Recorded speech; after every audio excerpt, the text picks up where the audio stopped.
The dynamic between my husband John and his parents was always strained, like a delicate structure where each piece needed the others to stay intact. If one piece faltered, the whole thing seemed on the brink of collapse. This uneasy balance became even more apparent after John's father passed away 3 years into our marriage. His father, who had struggled with high blood pressure, likely succumbed to a heart attack. John's father had been a strict and demanding figure, instilling in him a relentless drive to excel from a young age.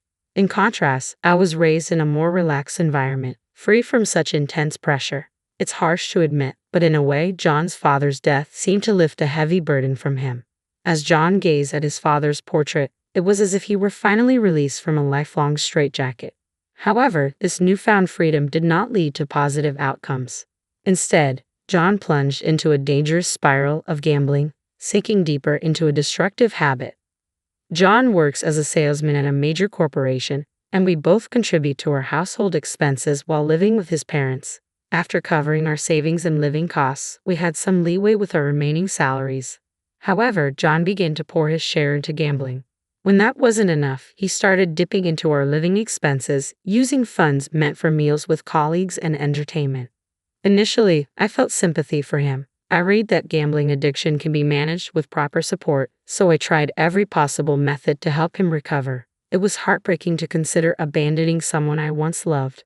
But when I proposed taking over the household finances to prevent further loss, he reacted with anger. He accused me of trying to take his money and flatly refused to let me manage our finances. Despite my explanations about gambling addiction, he dismissed my concerns, insisting that he simply needed to spend a bit of money to relieve stress and accusing me of treating him like he was ill.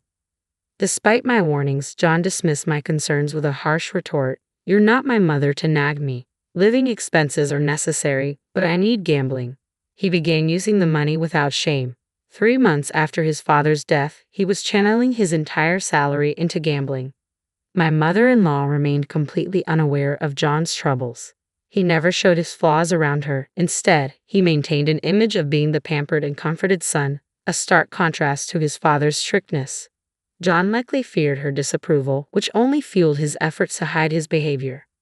I suspect that John's excuses for his gambling stem from a deep-seated guilt. As a result, I became the target of blame. My mother-in-law, who never had much affection for me, sided with John. She scolded me, saying, "Emily, I've heard from John that you shouldn't always criticize him. A wife is supposed to support her husband. As his mother, I know everything about him. He's sensitive and not the type to say harsh things, but you push him to do so. Your nagging is unbearable. You're really the worst wife." My mother-in-law's harsh remarks were relentless, even as I tried to address John's gambling problem. She dismissed my concerns, saying, "You're making a mountain out of a molehill. A little gambling is just men's socializing, right? Instead of meddling, maybe you should improve your housekeeping skills. I've seen your room. It's a mess with dust everywhere. What's this? You went into my room without permission. That's why some of my clothes are missing. Oh, is that a problem? This house is mine now. With Dad gone, I can do whatever I want. I'm actually doing you a favor by getting rid of unnecessary stuff." And with that she left, laughing loudly as she went. After his father's death, my mother-in-law's true nature emerged. Her hostility was no longer limited to sharp comments. She began rummaging through my room and discarding my belongings. When I brought this up with John, he accused me, saying, "Are you accusing my mom of theft? You probably lost it yourself. Are you just trying to use this as an excuse to get more from me?" Instead of offering support, he yelled at me, dismissing my concerns. The realization that I was enduring such treatment from him just because we were married became increasingly unbearable. The situation reached a breaking point when I discovered John had been dipping into our future savings. It was clear to me that divorce was the only viable option, but given how John treated me like an unpaid housekeeper, I wondered if he would ever agree to a divorce willingly. Just as I was grappling with this uncertainty, unexpected help arrived. "Hey, Emily, I need to ask you a favor," my mother-in-law said, her tone oddly coaxing. "Would you consider divorcing John? I know it's sudden, but I'll offer you alimony, $50,000. How does that sound?" I was stunned, thinking I might be dreaming, but a pinch on my leg proved it was real. "I understand you still have feelings for John," she continued. "You always made me out to be the villain to get his attention, but you're not a good match either. John is exhausted from your nagging and lies. And the money you both saved, did you use it for yourself, despite claiming it was for future children? I was speechless, overwhelmed by her revelations. It seemed John had shifted the blame for his financial misdeeds onto me. My mother-in-law's offer of $50,000 felt like hush money, designed to silence me and smooth over John's reputation. I almost shouted that John's accusations were nothing but lies, but then a different idea struck me. It was distasteful, but if I played along, I could secure a divorce along with alimony. Since it was my mother-in-law's proposal, John wouldn't likely refuse it. Understood. I accept your offer, I said, forcing a smile. Thank you for your generosity. With my mother-in-law orchestrating the process, the divorce was quickly finalized. I made sure to secure my portion of the remaining savings. I received a written agreement for the alimony from my mother-in-law, which was transferred without delay. I was relieved, knowing the money likely came from my father-in-law's inheritance. I rented an apartment near my office, complete with a spacious walk-in wardrobe and a loft. The impact of money was astounding. Living in such a desirable place quickly made me forget the mistreatment I had endured from John and his mother. 5 months after the divorce, my mother-in-law reached out to me. I hadn't changed my phone number, and as I glanced at my phone, her voice came through, pleading, "Emily, please help me." I was taken aback by her desperation as she continued, "I regret how things ended. Please, can you help me?" My mother-in-law began to explain her predicament. It became clear that her push for the divorce was influenced by John's statement, "I want to live just with you, Mom." John had likely painted a skewed picture of me, focusing on my supposed nagging while concealing his gambling addiction. My mother-in-law, thrilled by her son's desire for closer proximity, failed to see his ulterior motive. After I left, John convinced her to transfer the house into his name, assuring her, "You can trust me with the finances. It was going to be my inheritance anyway." She agreed without question, but this proved to be a grave mistake. Once the house was in his name, John immediately took out a mortgage on it. My mother-in-law only discovered the extent of the issue 2 days ago when she received a foreclosure notice.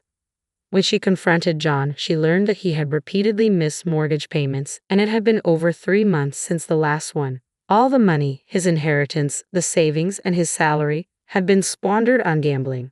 Her shock intensified when John coldly remarked, "Dad's inheritance should still have your share, right? That should buy us some time before the foreclosure." My mother-in-law responded that there was no money left. It had been spent on my alimony and luxury items. Furious, John yelled at her, "Why did you pay alimony behind my back? Get it back, $50,000. Are you out of your mind?" Eventually, my mother-in-law contacted me, demanding that I return the $50,000. I replied, "Even if you ask me now, I can't return it. I have a written agreement, and there's no obligation for me to give it back." As I spoke, memories of her mistreatment began to resurface, fueling my anger. My mother-in-law's tone shifted to one of indignation. "How can you be so heartless when family is in desperate need? You should naturally help out of pity. You're really the worst, completely heartless." I repeatedly tried to address John's gambling problem, but you brushed it off and dismissed my concerns as overblown. Now you're the one talking about family. It's not like I was unaware of the situation. If you had been more forthright, I might have listened. This is your fault. You need to deal with it. Your selfish attitude. Clearly, like mother, like son, aren't you the one who prided yourself on knowing everything? I didn't touch the savings. It was all your son's deceit. You failed to see through him, and now you want me to fix things. I'm fed up. Thanks to you, we're strangers now. As I pressed further, my mother-in-law fell silent. "I'll claim that you stole the $50,000 and sue you," she threatened. I sighed at her short-sightedness. "Given what you've just said, it will be clear that it's a false claim. I recorded this call for evidence." "What did you say?" "It's a call from the mother-in-law who kicked me out. Why would anyone expect anything good? There's no way she could accuse me of theft, especially with a written agreement." With that, my mother-in-law had nothing more to say. "Are we finished here? Resolve this with your son. If I receive another ridiculous call like this, I'll consult a lawyer and pursue it as far as necessary. Be prepared." I emphasized my point before hanging up. After that, there were no more calls from my mother-in-law, though John did reach out, asking to reconcile. Due to repeated missed payments and eventual default, the family home was auctioned off, and both John and his mother were evicted. It also came to light that John had borrowed money from several colleagues, which became known at his company. His abrupt address change and the rumors of his debt created a tense atmosphere at work, leading to his removal from his sales position and a significant drop in his salary. "Mom, come back to me. I can't make it on my own," John pleaded, living in a cramped apartment with his mother, struggling to manage their finances and being constantly hounded by phone calls and emails for repayment. He appeared overwhelmed and stressed. "I tried to help you, but instead of accepting it, you yelled at me with harsh words. Why would anyone want to return to that? You're getting exactly what you deserve." I regretted not changing my phone number sooner, but being able to express my feelings to John in the end felt oddly satisfying. The family dynamic shifted dramatically after my father-in-law's passing. John's life, once controlled by his father, ended up being both freed and ruined by his own actions. Whether the shattered pieces of their lives will ever be repaired is no longer my concern.